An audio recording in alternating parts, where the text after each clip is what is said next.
여러분 안녕하십니까? 일자리를 만들기 위해 노사정이 함께 사회적 협약을 체결했습니다. 하지만 실제적인 조치가 미흡하다는 비판이 많은데요.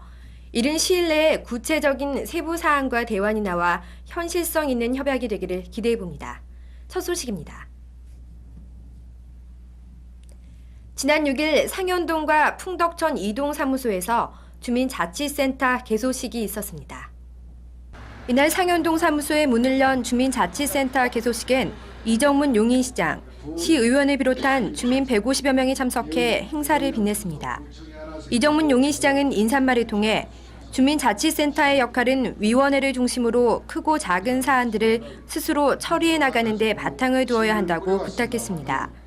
주민자치센터는 참여 인원이 가장 많은 헬스를 비롯해 15가지의 다양한 프로그램을 운영합니다. 상현동은 수지 지역 내에서 인구가 가장 많은 동으로 주민 참여도가 매우 활발할 것으로 기대됩니다. 한편 지난달 준공식을 가진 풍덕천 이동사무소에서도 같은 날 주민자치센터 개소식을 가졌습니다.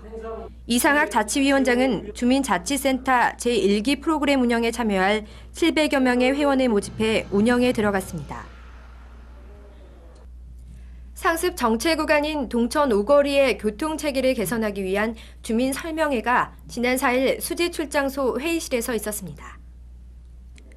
최근 서북부 지역의 최대 관심사로 떠오른 교통 문제를 개선하기 위한 설명회장에는 많은 주민이 참석해 높은 관심을 보였습니다.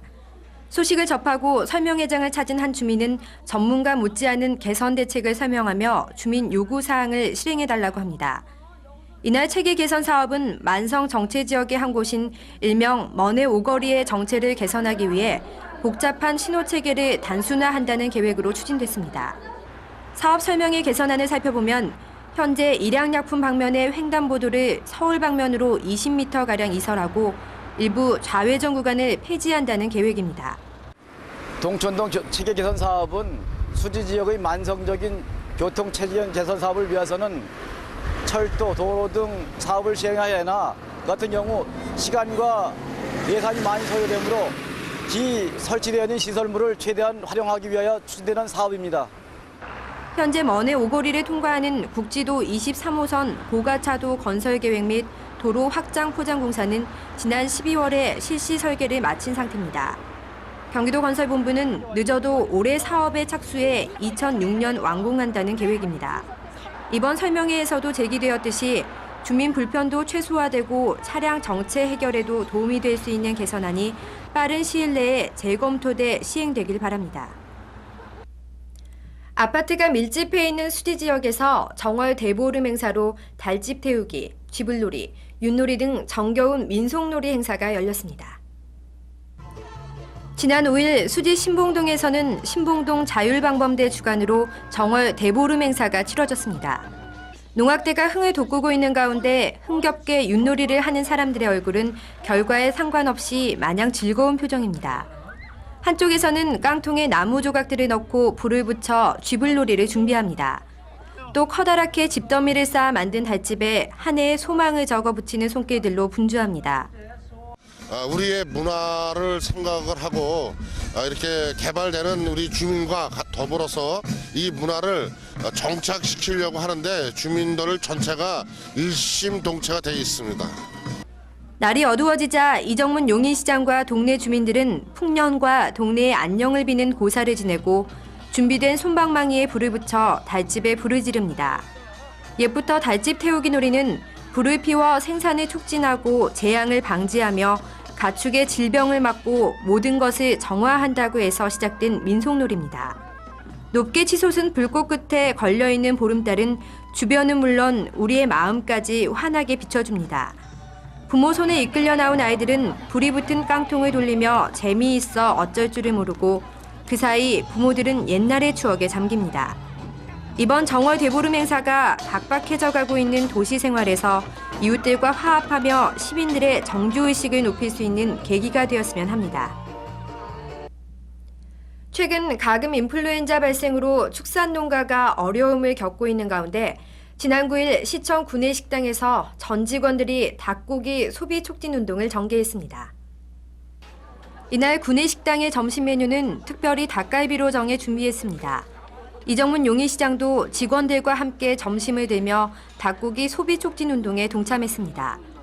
가금 인플루엔자는 살아있는 닭이나 오리에 접촉하거나 배설물을 통해 감염되는 질병입니다.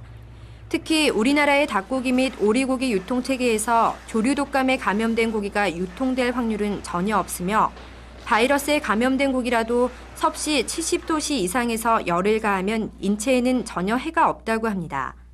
생산되는 닭은 도축 검사 전에 생체 및 해체 검사를 완벽하게 하기 때문에 시중에 유통되는 닭은 안심하고 드셔도 아무런 문제가 없습니다. 시는 앞으로도 시 전 직원을 대상으로 닭고기, 오리고기 팔아주기 운동을 실시하고 관내 30인 이상 기업체 및 학교, 군부대 등과도 협조해 닭고기가 많이 소비될 수 있도록 소비 촉진 운동을 전개할 계획입니다. 제2회 경기 마라톤 대회가 4월 18일 수원시 종합운동장에서 개최됩니다. 최근 건강에 관심이 높아지면서 마라톤은 남녀노소 누구나 쉽게 즐길 수 있는 운동이 됐습니다. 올해로 두 번째 개최되는 이번 대회는 경기일보와 용인시가 협력해 오는 4월 18일에 열리게 됩니다. 이번 대회는 풀코스, 하프코스, 10km, 5km 4종목의 코스로 수원 종합운동장을 출발해 영통 일대와 용인 민속촌까지 달리게 됩니다. 마라톤 대회에 참가를 희망하는 분은 2월 28일까지 경기 마라톤 홈페이지 및 경기 마라톤 사무국으로 신청하시기 바랍니다. 늦은 나이일수록 배움의 기쁨과 보람은 훨씬 큰 것 같습니다. 17세의 남학생에서부터 75세의 할머니까지 배움의 열기가 가득한 신갈야학의 아주 특별한 졸업식을 취재했습니다. 이날 졸업식에는 이정문 용인시장과 교사 학생들이 참석해 신갈야학 22회 졸업식과 용인 로타리 라이온스 클럽의 장학금 전달식을 가졌습니다. 1982년 개교한 신갈야학은 현재 초등부, 중등부, 고등부 15명의 교사로 운영되며 최고령 75세 할머니에서부터 17세 청소년까지 다양한 계층 70여 명의 학생들이 있습니다. 대부분 40대 이상의 주부들로 나이가 들었음에도 배움의 열의는 남다릅니다. 허름한 교실이지만 졸업장을 받아든 12명의 얼굴에는 기쁨과 따뜻함을 느낄 수 있습니다. 정규교육의 기회를 놓친 사람들의 꿈, 배움의 목마름을 채우는 안식처로 신갈야학은 거듭나고 있습니다. 한 주간의 간추린 소식입니다. 지난 5일 기흥읍 삼성 노블카운티에서는 이정문 시장과 31개 시 군의장들이 참석한 가운데 제62차 경기도 시군의회 의장단 회의가 개최됐습니다. 이날 회의는 국비, 도비, 교부금 교부 지연에 따른 제도 개선안에 대해 논의했습니다. 지난 5일 시청 소회의실에서는 홍영표 부시장을 위원장으로 한 토지평가 심의위원회가 있었습니다. 15명의 토지평가위원이 참석한 이번 심의에서는 총 3,030필지에 대해서 표준지 가격 심의를 가졌습니다. 지난 6일 시청 소회의실에서 홍영표 부시장을 비롯한 심의위원장들이 참석한 가운데 사회단체 보조금 지원 심의위원 위촉장 전달식 및 사회단체 보조금 지원 심의회의를 가졌습니다. 다음은 시 공지사항입니다. 2004년도 피부과 무료 이동진료 일정을 아래와 같이 알려드립니다. 이용해 참고하시기 바랍니다. 용인시에서는 2월 11일부터 3월 11일까지 2004년도 사업체 기초통계조사를 실시합니다. 1994년부터 매년 실시하고 있는 이 조사는 지역 내의 종사자 1인 이상의 모든 사업체를 대상으로 사업체명, 조직 형태, 종사자 등 10개 항목의 사업체 기본사항을 조사하게 됩니다. 관련 기업체의 많은 협조를 바랍니다. 지역 중견업체가 모델하우스 개관식에서 화환 대신 쌀을 받아 어려운 이웃에게 전달하기로 했다고 합니다. 축하와 나눔의 의미를 되새기는 개관 행사를 꾸미고자 하는 취지로 이같이 계획했다고 하는데요. 이런 좋은 문화가 우리 사회에 잘 뿌리내렸으면 하는 바람입니다. 이상으로 시정뉴스를 마칩니다. 시민 여러분 고맙습니다.